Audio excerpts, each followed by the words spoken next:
فَدَّارَاتُمْ فِيهَا، اور یاد کرو جب کہ تم نے ایک جان کو قتل کیا تھا اور اس کا الزام تم ایک دوسرے پر لگا رہے تھے، یعنی کسی کا پتہ نہیں چل رہا تھا قاتل کون ہے۔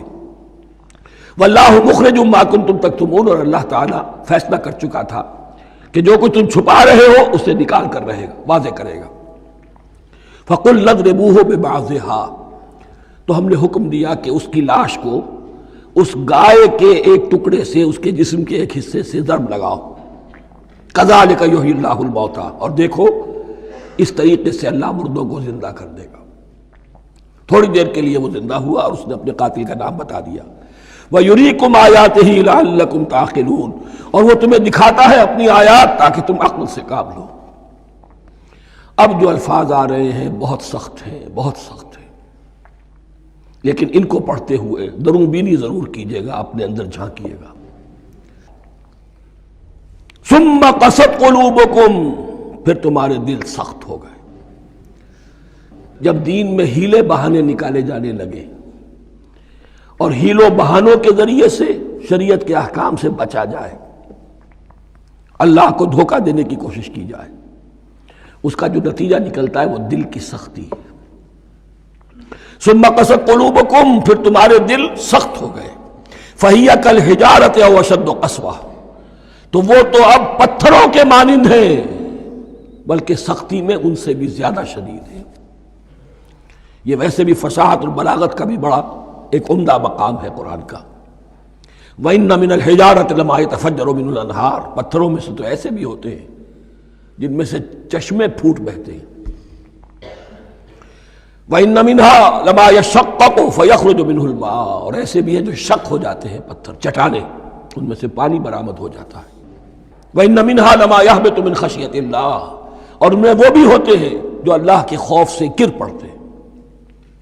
وَمَا اللَّهُ بِغَافِلٍ عَمَّا تَعْمَلُونَ، اور اللہ تعالیٰ غافل نہیں ہے اس سے کہ جو تم کر رہے ہو۔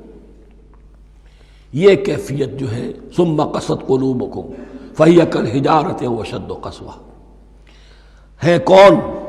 یا بنی اسرائیل اذکروا نعمتی التی انعمت علیکم وانی فضلتکم علی العالمین، جن پر 1400 برس ایسے گزرے کہ کوئی لمحہ ایسا نہ تھا کہ نبی موجود نہ ہو، جنہیں 3 کتابیں دی گئیں۔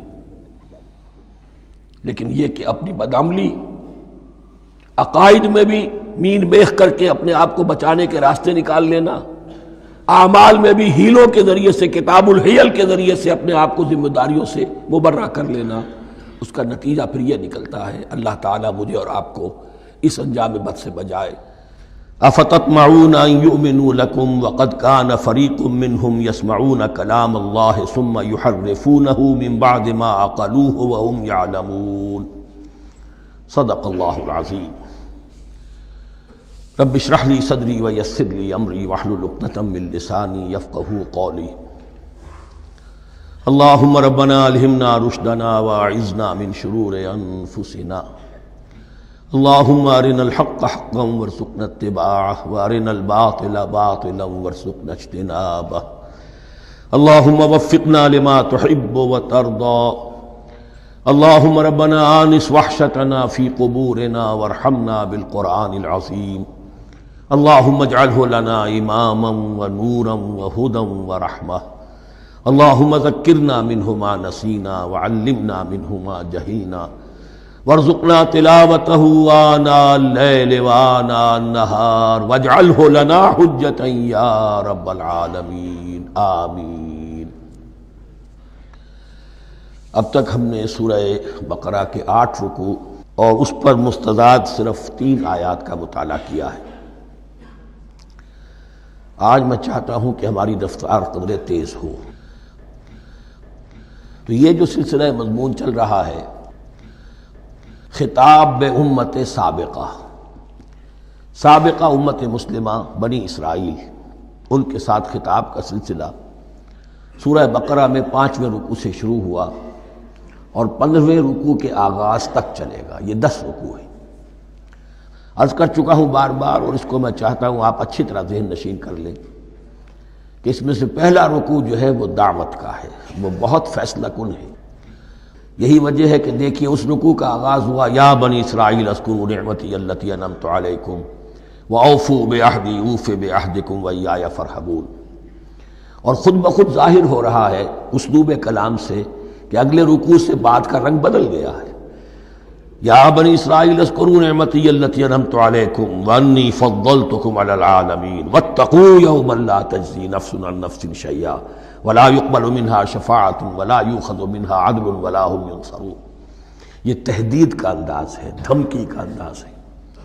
تو میں نے عرض کیا تھا کہ 5واں رکوع اس خطاب میں بمنزلہ فاتحہ ہے، بہت اہم ہے، اور بقیہ جو 9 رکوع ہیں ان میں بریکٹ کا انداز ہے کہ 2 آیتوں سے بریکٹ شروع ہوتی ہے، انہی 2 آیتوں پر بریکٹ ختم ہوگی۔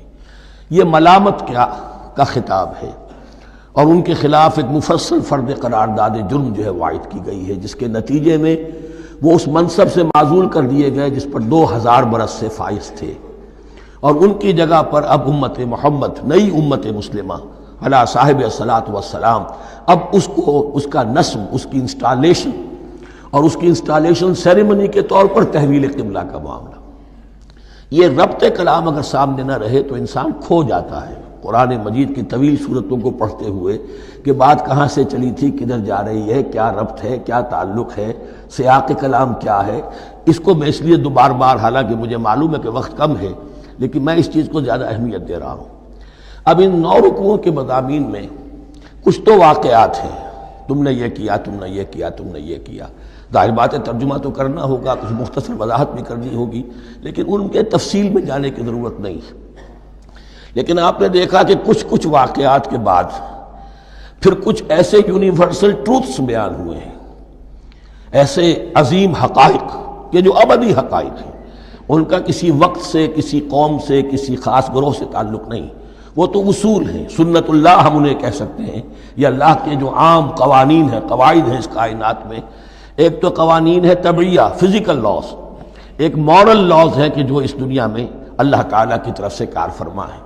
تو جہاں وہ مورل لاز آتے ہیں جنہیں آپ کہا کرتے تھے جب بچپن میں کہانی پڑھی اور کہانی کے بعد لکھا اس کا مورل لیسن کیا ہے، اس کہانی سے سبق کیا حاصل ہوا، تو تھوڑے تھوڑے وقفے کے بعد وہ آیات آتی ہیں کہ جو اس گویا کہ اس سلسلہ کلام کے اندر یہ انتہائی اہمیت کی حامل ہیں، اس لیے کہ وہ یونیورسل اہمیت کی حامل ہیں، اور ان میں در حقیقت ایک رہنمائی پوشیدہ ہے موجودہ امت مسلمہ کے لیے۔ مثلا جتنا حصہ ہم اب تک پڑھ چکے ہیں ان میں سے پہلے تو وہ آیت یاد کیجئے وَضُرِبَتْ عَلَيْهِمُ الذِّلَّةُ وَالْمَسْكَنَةُ وَبَاءُوا بِغَضَبٍ مِّنَ اللَّهِ۔ معلوم ہوا کہ ایسا ہو سکتا ہے کہ ایک امت مسلمان ہو، اس پر اللہ کے بڑے فضل ہوئے ہوں، بڑا اکرام ہوا ہو، بہت انعام ہوا ہو، پھر وہ اپنی بے عملی یا بد عملی کے باعث اللہ تعالیٰ کے غضب کی مستحق ہو جائے اور ذلت اور مسکنت اس پر تھوپ دی جائے۔ یہ ایک یونیورسل ٹروتھ وہاں سے نکل آیا کہ ہمیں سوچنا ہوگا، یہ ایک لمحہ فکریہ ہے امت مسلمہ کیا کہ کیا ہم تو کہیں آج اس پوزیشن میں نہیں ہیں۔ حدیث میں آپ کو سنا چکا ہوں لَيَأْتِيَنَّ عَلَىٰ أُمَّتِي مَا أَتَىٰ عَلَىٰ بَنِي إِسْرَائِيلَ حَسْبَ النَّعْلِ بِالنَّعْلِ۔ دوسرا اسی طرح کا یونیورسل ٹروتھ والا مقام تھا آخری جو ہم نے کل پڑھا ہے، ثُمَّ قَسَتْ قُلُوبُكُمْ وَهِيَ كَالْحِجَارَةِ أَوْ أَشَدُّ قَسْوَةً۔ کسی مسلمان امت کا یہ حال بھی ہو سکتا ہے کہ ان کے دل اتنے سخت ہو جائیں کہ سختی میں پتھروں کو اور چٹانوں کو مات دے جائیں۔ یہ بھی ایک کیفیت ہے جو سامنے آئی، حالانکہ قوم وہ ہے انی فضلتکم علی العالمین، از کجا تاب کجا، لیکن یہ حقیقت بھی ہمارے سامنے آئی کہ یہ چیزیں جو ہیں اپنی جگہ پر امکانات میں سے ہیں۔ البتہ یہاں ایک بات میں عرض کر دوں کہ اس قساوت قلبی میں پوری امت برابر مسلط جو ہے مبتلا نہیں ہوا کرتی ہے، اس میں امت کے جو قائدین ہوتے ہیں اور امت مسلمہ کے قائدین اس کے علماء ہوتے ہیں، سب سے زیادہ شدت کے ساتھ یہ خرابی ان میں آتی ہے، اس لیے کہ باقی لوگ تو پیروکار ہیں، پیچھے چلتے ہیں، وہ اعتماد کرتے ہیں کہ یہ ہے اللہ کی کتاب کے پڑھنے والے، یہ ہے تورات کے حامل، یہ جانتے ہیں، وہ ان کے پیچھے پیچھے چل رہے ہوتے ہیں۔ لیکن جو لوگ جان بوجھ کر اللہ کی کتاب میں تحریف کر رہے ہوں، انہیں تو پتہ ہے ہم کیا کر رہے ہیں۔ جو لوگ جان بوجھ کر حق کو پہچان کر اس کا انکار کر رہے ہیں، انہیں تو پتہ ہے کہ ہم کیا کر رہے ہیں۔ در حقیقت یہ سزا ان پر آتی ہے۔ یہ بات اب ان آیات میں جو آج ہم پڑھنے چلے ہیں بہت زیادہ واضح ہو جائے گی انشاءاللہ۔ فرمایا افتطمعون ان یؤمنوا لکم، تو اے مسلمانوں کیا تم یہ توقع رکھتے ہو کہ یہ ایمان لے آئیں گے تم پر، تمہاری بات مان لیں گے؟ ظاہر بات ہے مسلمانوں کو توقع تھی کہ مشرکین مکہ تو بہت دور تھے دین سے، توحید سے دور، رسالت کا کوئی تصور ہی نہیں، کتاب کوئی ان کے پاس تھی ہی نہیں۔ یہ تو یہود ہیں اور ان کے پاس تو کتاب رہی ہے، یہ موسیٰ کے ماننے والے ہیں، یہ توحید کے علم بردار ہیں، یہ آخرت کا بھی اقرار کرتے ہیں، تو انہوں جھٹپٹ مان لینا چاہیے۔ تو جو مسلمانوں کے دل میں، عام مسلمانوں کے دل میں جو حسن ظن تھا، اب در حقیقت یہ اس کو ایڈریس کیا جا رہا ہے، افتطمعون ان یؤمنوا لکم، تمہیں بڑی طمع ہے، کوشش ہے، تمہاری خواہش ہے، آرزو ہے، تمنا ہے، توقع ہے کہ یہ بات مان لے گے تمہاری۔ وَقَدْ كَانَ فَرِيقٌ مِّنْهُمْ يَسْمَعُونَ كَلَامَ اللَّهِ ثُمَّ يُحَرِّفُونَهُ مِن بَعْدِ مَا عَقَلُوهُ وَهُمْ يَعْلَمُونَ، جبکہ حال یہ ہے کہ ان میں سے ایک جماعت، ایک گروہ وہ بھی ہے کہ جو اللہ کے کلام کو سن کر پھر اس میں تحریف کرتا رہا ہے، اس کے بعد کہ اس کو سمجھ لیتا تھا اور اچھے جان بوجھ کر تحریف کرتا تھا۔ اب ظاہر بات وہ گروہ کون ہوں گے؟ علماء ہی تو ہیں نا، عام آدمی تو تحریف نہیں کر سکتا تھا، تحریف کرنے والے تو علماء تھے۔ افتؤمنون ان یؤمنوا لکم وقد کان فریق منہم یسمعون کلام اللہ ثم یحرفونہ من بعد ما عقلوہ وہم یعلمون واذا لقوا الذین آمنوا قالوا آمنا۔ اب دیکھیے ایک بات بڑی عجیب سامنے آئے گی کہ جس طرح منافقین مسلمانوں میں تھے، ایسے ہی منافقین یہود میں بھی تھے۔ یہود میں سے کچھ لوگ ایسے تھے کہ جن پر حق جب منکشف ہو گیا، اور کچھ ان کی صالح فطرت بھی تھی، اب وہ آنا چاہتے تھے اسلام کی طرف، لیکن اپنے خاندان کو، گھر والوں کو، اپنے کاروبار کو، اپنے قبیلے کو چھوڑنا بھی ممکن نہیں تھا، اور قبیلوں کی سرداری جو ہے وہ ان کے علماء یہود کے پاس ہے۔ تو دل ان کے کچھ صاف ساتھ آ چکے تھے اہل ایمان کے، اور جب وہ اہل ایمان سے ملتے تھے تو کبھی کبھی باتیں بھی بتا، ہاں یہ بات جو محمد کہہ رہے ہیں یہ تورات میں لکھی ہوئی تھی، واقعی یہ بات یوں ہی تھی۔ اب اس کے بعد جب وہ جاتے تھے اپنے شیاطین کے پاس، وہی شیاطین ان کے علماء، ان کے بڑے سرکردہ لوگ، تو وہ جا کر انہیں ڈانٹ ڈپٹ کرتے تھے، بے وقوفو یہ کیا کر رہے ہو، تم یہ بات بتا رہے ہو انہیں تاکہ اللہ کے ہاں جا کر وہ تم پر حجت قائم کریں کہ انہیں پتا تھا اور پھر بھی انہوں نے نہیں مانا۔ اب یہ ان کا آپس کا مکالمہ ہو رہا ہے۔ وَإِذَا لَقُوا الَّذِينَ آمَنُوا قَالُوا آمَنَّا، اور ان میں سے کچھ لوگ ہیں کہ جب ملتے ہیں اہل ایمان سے تو وہ کہتے ہیں ہم ایمان لے آئے۔ وَإِذَا خَلَا بَعْضُهُمْ إِلَىٰ بَعْضٍ، اور جب وہ خلوت میں ہوتے ہیں ایک دوسرے کے ساتھ، قالوا وہ کہتے ہیں أَتُحَدِّثُونَهُمْ، کیا تم بتا رہے ہو ان کو، بِمَا فَتَحَ اللَّهُ عَلَيْكُمْ، وہ باتیں جو اللہ نے کھولی ہیں تم پر، لِيُحَاجُّوكُمْ بِهِ عِندَ رَبِّكُمْ، کہ وہ تم پر حجت قائم کریں تمہارے رب کے پاس، کہ اللہ اس نے مانا تھا کہ ہاں تورات میں یہ ہے، تو تم ذرا عقل سے کام لو، اور یہ حقیقتیں جو تورات کے ذریعے سے ہمیں معلوم ہے ان مسلمانوں کو مت بتاؤ۔ اس پر اللہ کا تبصرہ کیا ہے؟ افلا تعقلون، یہ تو ابھی انہی کا قول ختم ہوا کہ کیا تم عقل نہیں ہے کہ تم ایسا بے وقوفی کا کام کر رہے ہو؟ اولا یعلمون، یہ تبصرہ اللہ کا ہے، تو کیا یہ لوگ نہیں جانتے ان اللہ یعلم ما یسرون وما یعلنون، کہ اللہ تو جانتا ہے وہ سب کچھ بھی جو وہ چھپاتے ہیں اور وہ سب کچھ بھی جسے وہ ظاہر کرتے ہیں۔ تو چاہے یہ باتیں مسلمانوں کو بتاؤ نہ بتاؤ، اللہ کی طرف سے تو محاسبہ ہو ہی جانا ہے، لہذا یہ بھی ان کی ناسمجھی کی دلیل ہے۔ اب آ رہی ہے وہ اصل اہم بات جو میں نے آج ابتدا میں بیان کر دی تھی، وَمِنْهُمْ أُمِّيُّونَ، ان میں سے بھی ایک طبقہ تو ہے ان پڑھ لوگوں کا۔ اب دیکھیے امی اصل میں تو ایک طرح سے کہنا چاہیے کہ مشرکین عرب کے لیے لفظ ہے قرآن مجید میں، کیوں؟ ان کے اندر پڑھنے لکھنے کا رواج بھی نہیں تھا، کوئی آسمانی کتاب بھی ان کے پاس نہیں تھی۔ لیکن اب یہود کے بارے میں کہا جا رہا ہے، جیسے آج مسلمان ہیں کہ اکثر و بیشتر مسلمان تو جاہل ہیں، چاہے پی ایچ ڈی کیا ہوا ہو، پی ایچ ڈی تو فزکس میں کیا ہوا ہے، قرآن کی الف بیتیں نہیں آتی، دین کے جو ہیں مبادی تک سے ناواقف ہیں، بہت پڑھے لکھے، اس کو ہمارے بعد لوگ کہتے ہیں پڑھے لکھے جاہل۔ آج کی عظیم اکثریت مسلمانوں کے، پڑھے لکھے مسلمانوں کی، وہ پڑھے لکھے جاہلوں پر مشتمل ہے۔ اس میں شامل کر لیجئے ہماری اکثریت جو ہے ہی بغیر پڑھی لکھی، تو اب انہیں کیا پتہ، وہ تو سارا اعتماد کریں گے علماء پر، کوئی بریلوی ہیں بریلوی علماء پر اعتماد کریں گے، کوئی دیوبندی ہیں وہ دیوبندی علماء پر اعتماد کریں گے، کوئی اہل حدیث ہیں وہ اہل حدیث علماء پر اعتماد کریں گے۔ منہم امیون، اب امیون کا سہارا کیا ہوتا ہے؟ منہم امیون لا یعلمون الکتاب الا امانیہ، وہ کتاب سے تو واقف نہیں ہوتے، اپنی کچھ خواہشات ہیں کہ جن کو جانتے ہیں۔ یہ خواہشات بعد میں کھل جائے گا، یہ خواہشات کیا ہیں؟ ہم تو اسرائیلی ہیں، ہم تو اللہ کے محبوب ہیں، ہم تو امت محمد میں ہیں، ہماری تو شفاعت ہو ہی جائے گی، یہ امانی ہے۔ تلک امانیہم، اور ہمیں تو جہنم میں داخل کیا بھی تو تھوڑے سے عرصے کے لیے، ہمیں نکال لیا جائے گا، یہ امانی ہے۔ تو ان کے پاس تو یہ تو ان امانی، امنیہ کہتے ہیں خواہش، امانی اس کی جمع ہے، یہ اپنی خواہشات، انگریزی کا لفظ صحیح تعبیر کرے گا وشفل تھنکنگ، یہ اپنی اس وشفل تھنکنگ کے سہارے جی رہے ہیں، علم ان کے پاس ہے ہی نہیں۔ وَإِنْهُمْ إِلَّا يَظُنُّونَ، اور وہ نہیں کچھ کر رہے مگر ظن و تخمین، گمان ہے، ان کے اپنے من گھڑت خیالات ہیں۔ فَوَيْلٌ لِّلَّذِينَ يَكْتُبُونَ الْكِتَابَ بِأَيْدِيهِمْ، تو اصل ہلاکت اور بربادی اور ویل کے بارے میں بعض روایات یہ بھی آئی ہیں کہ وہ جہنم کا وہ طبقہ ہے جس سے خود جہنم پناہ مانگتی ہے، سخت ترین۔ تو وہ ویل، وہ تباہی جو ہے ان کے لیے ہے جو کتاب لکھتے ہیں اپنے ہاتھ سے، ثم یقولون ھذا من عند اللہ، اور پھر کہتے ہیں یہ اللہ کی طرف سے ہے، لیشتروا بہ ثمنا قلیلا، تاکہ حاصل کر لیں اس سے کچھ بڑی گھٹیا سی حقیر سی قیمت، یعنی فتویٰ نویسی جس کا معاملہ ہے۔ اب کوئی شخص آیا، اس نے ایک رائے پوچھی، انہوں نے اپنا جو بھی ہے وہ لکھا اور کہا یہی دین کا تقاضا ہے، بس یہی علم ہے، یہی اللہ کی بات ہے۔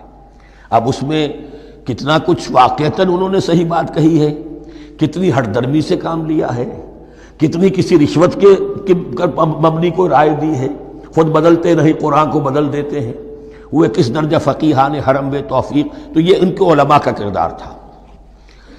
ثم یقولون ھذا من عند اللہ لیشتروا بہ ثمنا قلیلا فویل لہم مما کتبت ایدیہم، تو ہلاکت اور بربادی ہے ان کے لیے اس چیز سے کہ جو ان کے ہاتھوں نے لکھی، وویل لہم مما یکسبون، اور ان کے لیے ہلاکت اور بربادی ہے اس کمائی سے جو وہ کر رہے ہیں۔ یہ سارا دھندا جو ہے فتویٰ فروشی کا اور دین فروشی کا، اس کے لیے تباہی وہ اپنے لیے مول لے رہے ہیں، اس سے کوئی ان کو اللہ تعالیٰ کے ہاں کوئی اجر و ثواب نہیں ملے گا۔ وقالوا، اب یہ آگے امانی، وقالوا لن تمسنا النار الا ایاما معدودہ، وہ کہتے ہیں ہمیں تو آگ چھو ہی نہیں سکتی، ہاں گنتی کے چند دن، صرف یہ کہ دوسروں کی آنکھوں میں دھول جھونکنے کے لیے کہ کوئی اعتراض نہ کر دے، اللہ ہمیں آگ میں پھینکا جا رہا اور ان کو نہیں پھینکا جا رہا، یہ ہم سے بھی بدتر تھے کردار میں، تو شاید ان کا منہ بند کرنے کے لیے چند دن کے لیے ہمیں جہنم میں ڈال دیں گے، پھر فوراً نکال لیں۔ وقالوا لن تمسنا النار الا ایاما معدودہ، اور وہ کہتے ہیں کہ نہیں چھو سکتی ہمیں آگ مگر گنتی کے چند دن۔ قل اتخذتم عند اللہ عہدا، ان سے کہیے کیا تم نے اللہ سے کوئی عہد لے لیا ہے، کوئی قول و قرار ہو گیا ہے؟ فلن یخلف اللہ عہدہ، کہ تمہیں یہ یقین ہے کہ اللہ اپنے عہد کے خلاف نہیں کرے گا؟ ام تقولون علی اللہ ما لا تعلمون، یا تم اللہ کی طرف اس بات کی نسبت کر رہے ہو، تہمت لگا رہے ہو، جڑ رہے ہو یہ بات اللہ پر جو تم نہیں جانتے، جس کے لیے تمہارے پاس کوئی علم نہیں ہے۔ بلا من کسب سیئۃ، اب یہ انتہائی وہ یونیورسل ٹروتھس جو ہیں جو میں نے کہا تھا، ابدی حقائق، اس کی عظیم ترین حقیقت آ رہی ہے، نوٹ کیجئے۔ بلا، کیوں نہیں، من کسب سیئۃ، جس شخص نے جان بوجھ کر ایک گناہ کمایا، لیکن گناہ بڑا، کبائر، صغائر نہیں، سیئۃ، یہ اس کی جو تنکیر ہے وہ ایک کا فائدہ بھی دے رہی ہے اور تفخیم کا بھی۔ جس نے بھی جان بوجھ کر کسبا، ایک گناہ کمایا، فاحاطت بہ خطیئتہ، اور اس کی خطا نے اس کا گھیراؤ کر لیا، یعنی ایک ہی گناہ ہے، سود کھا رہا ہے، باقی نماز ہے، تہجد ہے، یہ ہے وہ ہے، لیکن اس ایک گناہ کی برائی بھی اتنی اس کے گرد جو ہے چھا جائے گی کہ پھر اس کی یہ ساری نیکیاں ختم ہو کر رہ جائیں، ایک گناہ۔